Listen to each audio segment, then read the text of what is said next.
आज का जो टॉपिक है वो आपका chapter 4 animal husbandry class 11 chapter 4 animal breeding है ना। पशुओं में प्रजनन या उनकी ब्रीडिंग कैसे होती है। सबसे पहले तो ये जानते हैं कि ब्रीडिंग क्या है। प्रजनन, प्रजनन को एक और वर्ड से जाना जाता है रिप्रोडक्शन। अब उसमें हमने चैप्टर चुना है breeding.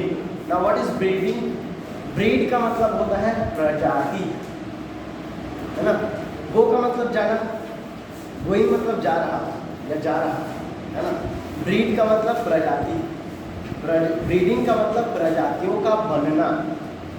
So production of similar breeds is called breeding.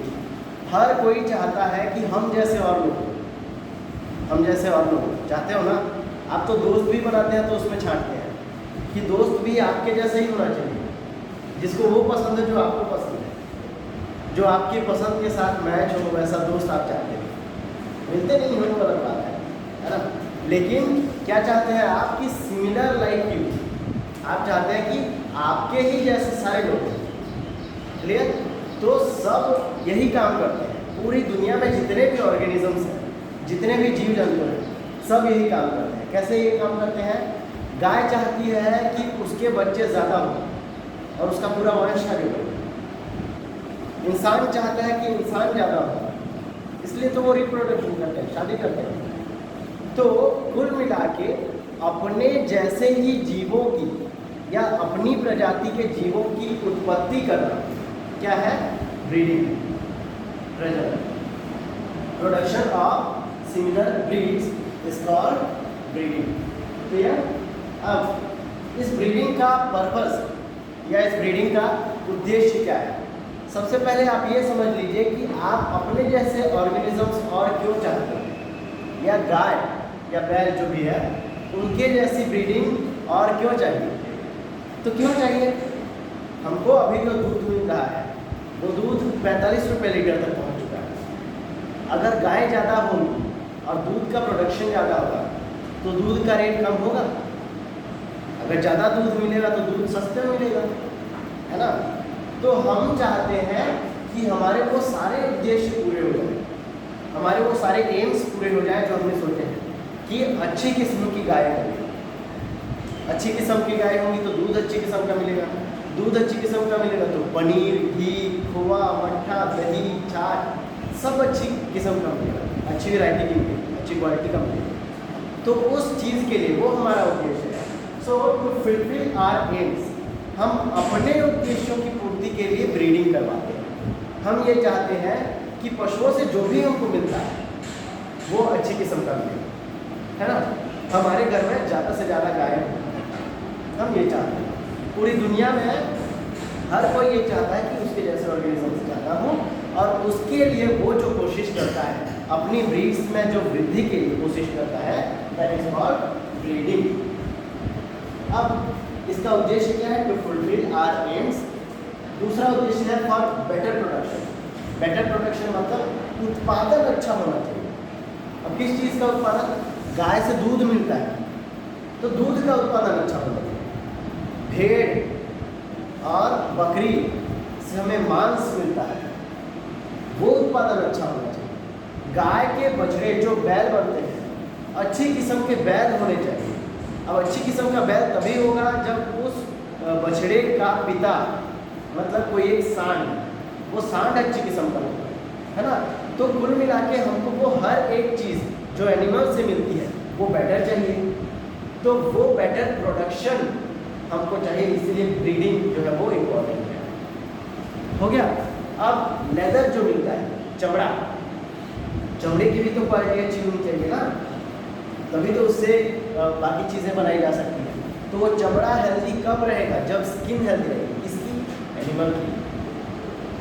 अब स्किन हेल्दी कब रहेगी? जब पूरी की पूरी बॉडी हेल्दी रहेगी। तो इस तरह से हर वो चीज़ जो हमको एनिमल से मिलती है उसका प्रोडक्शन, उसका उत्पादन अच्छे से हो, इसलिए एनिमल ब्रीडिंग आवश्यक है। Clear? Now for a good breed, अच्छी किस्म की ब्रीड, अच्छी नस्ल की प्रजाति अगर हमारे पास होगी तो उससे ये सारे उद्देश्य पूरे किए जा सकते हैं। क्लियर? अब बात करते हैं कि ब्रीडिंग से फायदे क्या क्या हैं। तो जो हमारे उद्देश्य है ना वही हमारे फायदे हैं। अब उससे बेनिफिट्स ऑफ गुड ब्रीडिंग, अगर आपके द्वारा किसी गाय की ब्रीडिंग कराई जाती है, भैंस की ब्रीडिंग कराई जाती है या बकरी भेड़ की ब्रीडिंग कराई जाती है, तो वो अच्छी ब्रीडिंग अगर हो जाती है तो उससे हमें बेनिफिट क्या होता है, उससे हमें फायदे क्या होते हैं। तो सबसे पहला हमने जो उद्देश्य लिए कि बेटर प्रोडक्शन चाहिए, बेटर मिल्क चाहिए, बेटर वेदर चाहिए, बेटर ट्रांसपोर्टेशन चाहिए, हर चीज़ जिसको हम चाहते हैं, जो हमारे उद्देश्य में हमने लिखा है वो पूरी हो जाएगी अगर अच्छी ब्रीडिंग हो जाती है। तो वो सारे उद्देश्य पूरे होते हैं अच्छी ब्रीडिंग से, यह बेनिफिट। अब बात करते हैं एनिमल एस्ट्रस साइकिल। अब ब्रीडिंग कैसे होती है। ब्रीडिंग का मेन रीज़न है प्रजनन। अब प्रजनन क्या है, प्रजनन को इंग्लिश में एक वर्ड दिया गया है, that is reproduction. It's not reproduction, reproduction मत पढ़ना, ये रिप्रोडक्शन है। प्रोडक्शन री, जैसे स्टार्ट के बाद रीस्टार्ट होता है, मतलब फिर से स्टार्ट।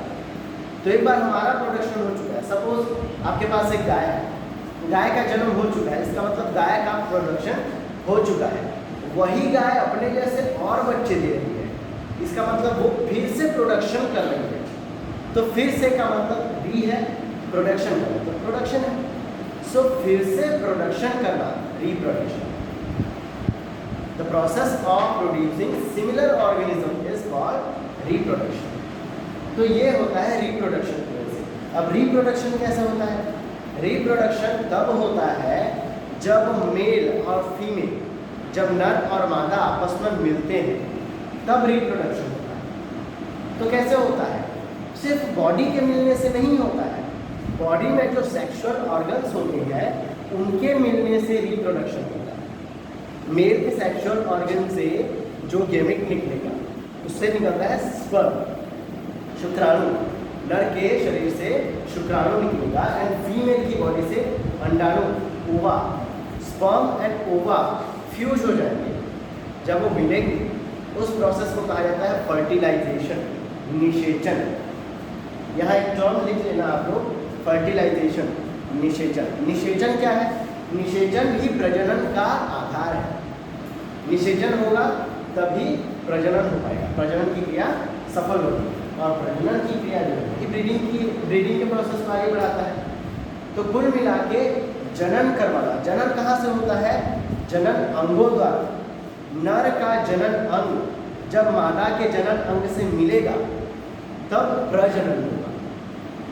अब वो मिलेंगे तो नर के जनन अंग से स्पर्म या शुक्राणु रिलीज होगा, मादा के जनन अंग से ओवम या अंडाणु रिलीज होगा। वो दोनों जब मिलेंगे तो एक छोटी सी पहली कोशिका बनेगी, गेमिट बनेगा, फिर एम्ब्रियो बनेगा, मतलब भ्रूण बनेगा, फिर बेबी बनेगा, बच्चा बनेगा। क्लियर। लेकिन अब जो हमने सबसे पहले क्या देखा कि स्पर्म और ओवा दोनों मिल रहे हैं, तो उन दोनों के मिलने से जो गेमिट बनता है उस मिलने के प्रोसेस को कहा जाता है निषेचन या फर्टिलाइजेशन। क्लियर। तो वही फर्टिलाइजेशन क्या है, इस पूरी ब्रीडिंग का आधार है। अब इसमें मैंने लिखा है एनिमल एस्ट्रस साइकिल। अब फर्टिलाइजेशन हर वक्त तो नहीं हो सकता, मेल की बॉडी में एनी टाइम मेल जब भी चाहे, नर जब भी चाहे स्पर्म रिलीज कर सकता है। लेकिन फीमेल की बॉडी में ऐसा नहीं होता, उसका एक निश्चित समय होता है, एक पर्टिकुलर टाइम होता है जिस टाइम ड्यूरेशन में फीमेल की बॉडी से, मतलब उसके सेक्सुअल ऑर्गन या रिप्रोडक्टिव ऑर्गन से ओवा रिलीज होता है, अंडाणु आता है। उसी टाइम को कहा जाता है एस्ट्रस पीरियड। अब इसको हिंदी में कहा जाता है ऋतुकाल। अब इसमें क्या होता है, एस्ट्रस पीरियड जो है ये प्यूबेसिटी की बात होता है, प्यूबर्टी, इसको प्यूबर्टी कहा जाता है। क्लियर। अब इसका मतलब होता है कि परिपक्व अवस्था, प्यूबर्टी, परिपक्व अवस्था। परिपक्व अवस्था क्या है, मैच्योर जब हो जाते हैं, मैच्योरिटी जब आने लगती है, दैट इज कॉल्ड परिपक्व अवस्था। एक समय अंतराल तक हर कोई बच्चा रहता है। बच्चा जब बड़ा होता है तो धीरे धीरे उसके शरीर में हार्मोनल चेंजेस हो रहे हैं, हार्मोन का इम्बैलेंस होता है, कुछ हार्मोन्स बढ़ते हैं, कुछ कम होते हैं। एडोलेसेंस, बचपना कम होते जाता है। एडल्टनेस मतलब वयस्कनेस, मतलब वो उसकी बॉडी में ग्रोथ आने लगता है और उसकी वृद्धि होने लगती है, धीरे धीरे वो उसका बचपना कम होता है और वयस्क वो होते जाते हैं, मतलब बढ़ते जाते हैं। तो बढ़ने से क्या होता है, उनके जो लैंगिक जो भाग है, जो सेक्सुअल ऑर्गन्स हैं, वो बढ़ने लगते हैं और वो भी विकास करने लगते हैं।